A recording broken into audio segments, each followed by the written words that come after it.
আসসালামু আলাইকুম। এইচএসসি 2026 পরীক্ষার্থীর জন্য আজকে আমরা উৎপাদন ব্যবস্থাপনা ও বিপণন দ্বিতীয় পত্র সাজেশন নিয়ে তোমাদের সামনে উপস্থিত হয়েছি। তাহলে চলো দেখা যাক। তোমরা জানো 11টি সৃজনশীল আসবে, সেখান থেকে 60টি সৃজনশীল অ্যান্সার দিতে হবে, তার মার্ক 70 মার্ক এবং এমসিকিউ আসবে 30টি, টোটাল 100 মার্ক। তো এর জন্য আমাদের দ্বিতীয় পত্রে অধ্যায় দেওয়া আছে 10টি অধ্যায় থেকে 11টি সৃজনশীল আসবে।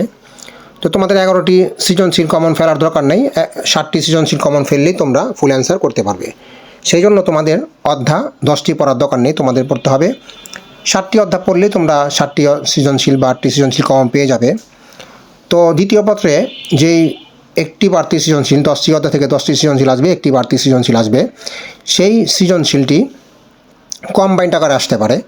তো কম্বাইন্ড আকারে আসলে তোমাদের যে সকল অধ্যায় থেকে কম্বাইন্ড সৃজনশীল হতে পারে ওই সব অধ্যায় পড়তে পারলে তোমরা কিন্তু একাধিক সৃজনশীল কমন পাবে। এই জন্য চ্যাপ্টার 1, 2, 3, 4, 5, 6 এবং 10 এই 60টি অধ্যায় পড়লে তোমরা এখান থেকে 60টি অথবা 8টি সৃজনশীল পাবে, অথবা 1, 2, 3, 4, 5, 6 এবং 8 এই 60টি অধ্যায় পড়লেও তোমরা 60টি বা 8টি সৃজনশীল কম পাবে।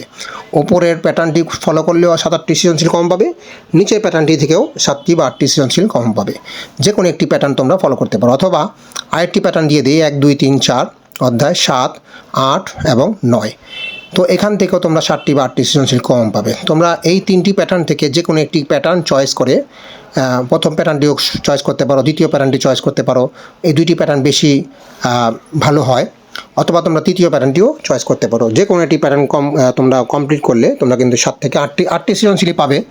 8টি সৃজনশীল থেকে তোমরা 60টি সৃজনশীল অ্যান্সার দিতে পারবে, কারণ আমরা যে অধ্যায়গুলি দিয়েছি এই অধ্যায় থেকে ভিতর থেকেই কম্বাইন্ড অধ্যায় সৃজনশীল হবে, অর্থাৎ দুটি অধ্যায় মিলিয়ে একটি সৃজনশীল, 3টি সৃজনশীল হবে, দুটি চ্যাপ্টার মিলিয়ে 3টি সৃজনশীল হবে, কম্বাইন্ড সৃজনশীল হবে, তাহলে 8টি সৃজনশীল কমন পেয়ে যাবে।